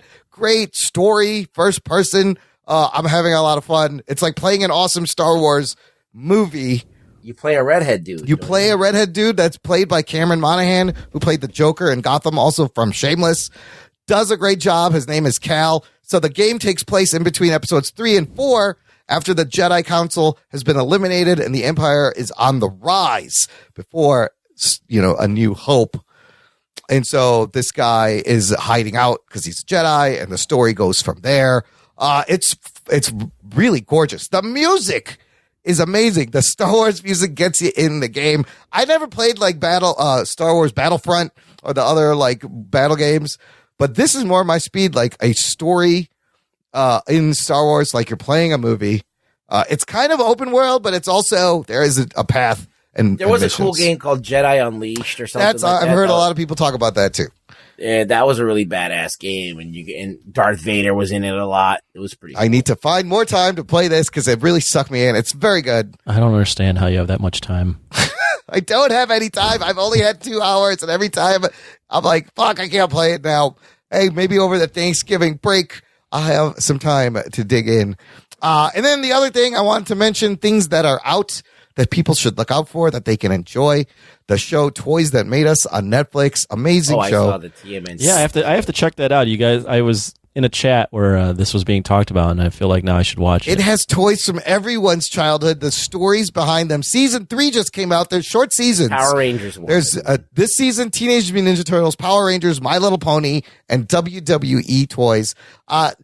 Good show? It's a great show. The information is there. Some people may find the narrator a little bit obnoxious. Yeah, that's the worst part It's about a little it. like TMZ, the way it's done and cut. Yeah. You know? That's weird. But the nostalgia and the stories, the shit you didn't know, is all there. And there's some really interesting shit. A lot of things connect with these different toy lines. A lot of the guys, people work for different companies. But Anthony, watch. They're only like half an hour episodes, 1 hour. But each season only has 4 episodes. And I'm telling you, Oh, wow. yeah, you will find toys that you grew up with that you didn't know the story of and how they were made. Sometimes even the ones that you're not interested in, and I watch all of them. I watch the My Little Pony and the Barbie ones. They're fucking fascinating. It's very. I mean, interesting. I really enjoyed the show Toy Hunter when it was out. Yes. So I do think I might enjoy this. This definitely. Oh, you'll definitely it love fills that niche of like nostalgia and toy stories of your favorite toys. I just got to find the time. Yeah, the TMNT one was so good. It's like because Eastman and Laird are in it, and they're talking about how they were don't buddies. spoil it, Jesus Christ. Sorry, I just love seeing them together because they hadn't been talking. They were kind of broke apart for a long time, and to just see the full circle was fucking great. That meant a lot to me. If we put the fucking nickel in you, you just get going and you tell the entire goddamn plot. Okay, here's stuff I can't spoil because I haven't seen it because it's not out yet. But you can check out Martin Scorsese's The Irishman 3-hour epic this week on Netflix, November 27th. Nice. Looking forward to that. It's on Netflix? Netflix, November 27th. Wow. And on the DC Universe app. No TV or no movie release, huh? It's out in the theaters, limited release. It came out early this month. But it's only in like LA and New York. Oh, okay. And only in a few theaters. They're just trying to get Oscar. Yes, they could be considered for Oscar nominations. Apparently, De Niro is amazing in this. The de-aging is amazing. I can't wait to watch the fucking Irishman. And then, remember the DC Universe app? It's still a thing, believe it or not. Still releasing new content. The Harley Quinn adult cartoon will be out November 29th. Oh, I meant for you guys to watch this trailer. They put out a new trailer. I saw it. The trailer is interesting. There's a lot of blood and swearing. Just straight up fucking swearing from Harley Quinn.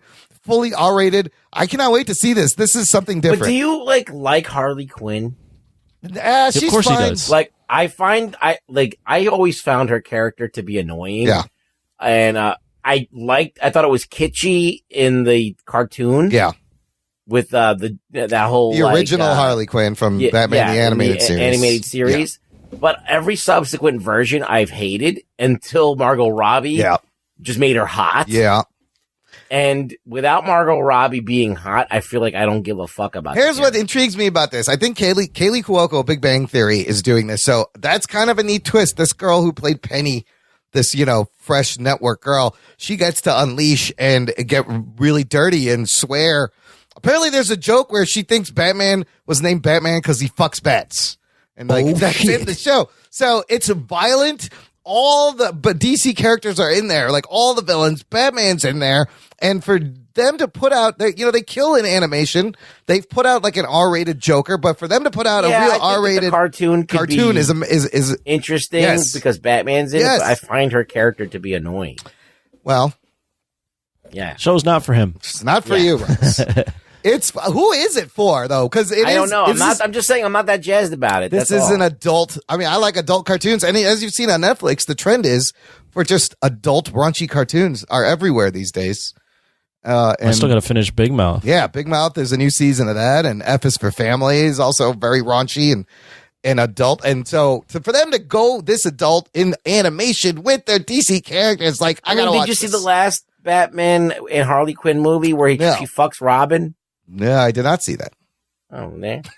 But this is a straight up comedy also. So you have like a comedy aspect, swearing, violence. I don't know. It's obviously a comedy. So, yeah. Anyways, that's stuff to do to watch this week. Let's do some news from the nation. We'll wrap it up. It's time for news from the nation. It's time for news from the nation.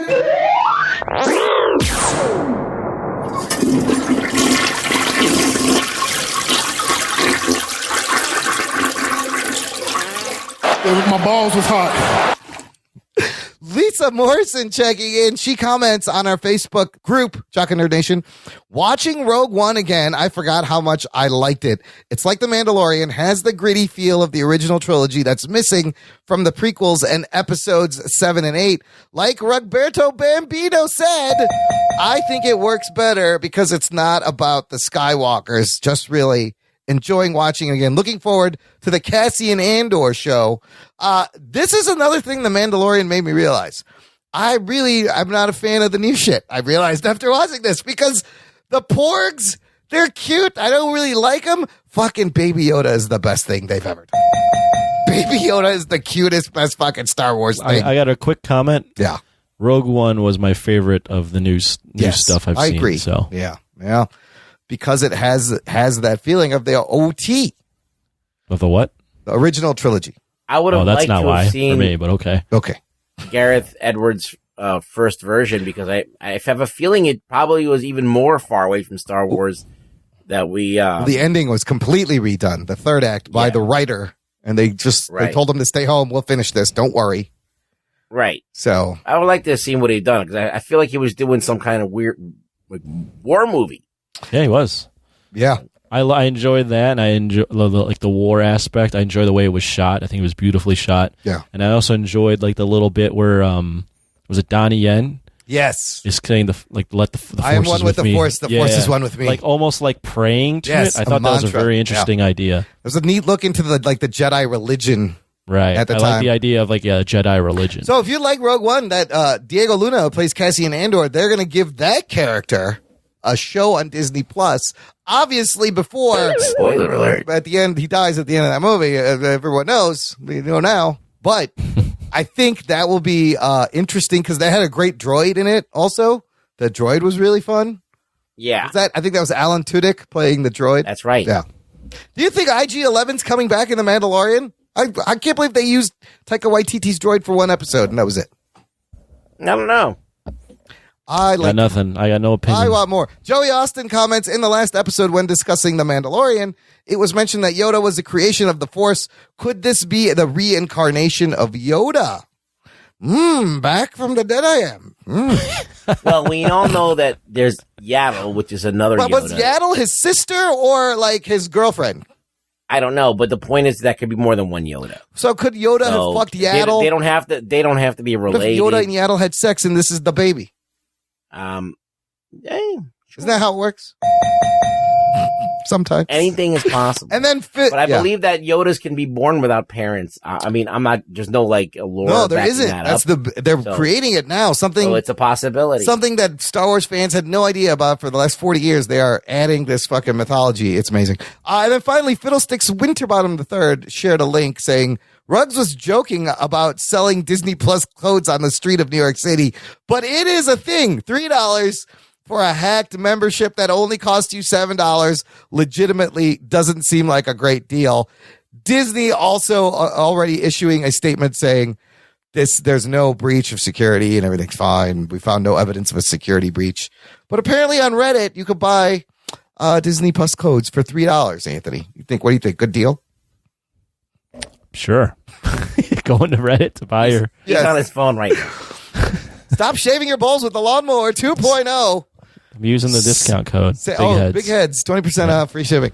All right, look, that's it for this week, listener. Visit the show notes, jockandnerd.com/303 to take advantage of all of our affiliate links, sponsor deals, everything we talked about. The holidays are coming. We could save you some money. We can get you some good gifts. Should we wish the listener a happy Thanksgiving? This was thanks in the U.S., listener. For the U.S. listeners, have a great Thanksgiving this week. Ruggs, where can the listener find you online? You can find me Twitter at ReallyRugBoy, where I'm just tweeting my little no penis. No penis. Trim your shit up with a fucking hot glue. Also, give us some Apple Podcast ratings. We're trying to get to 200. We're at 103. Let's get there. Yeah, come on, guys. Give us a Christmas present. That's the Christmas present you can give us. You can get us on to 200 because it's just a goal that we have. Yes. Let us fucking get there. Seriously. We're close. Just do it, and then we can be official reviewers in Rotten Tomatoes. Thanks for listening to the Jock and Nerd podcast. My name is Imran. My name's Anthony. He's the Jock. He's a nerd. I'll peep you next time. This is going great. Get the fuck out of here. Fuck that show. Jock and Nerd. You're still here? You're still here? It's over. Go home. Go home. It's over. Get out of here. Go home. All right? Leave. I'm calling the cops. Get out of here. Get out. The ending of Ferris Bueller wasn't that long a thing, but go. Get the fuck out.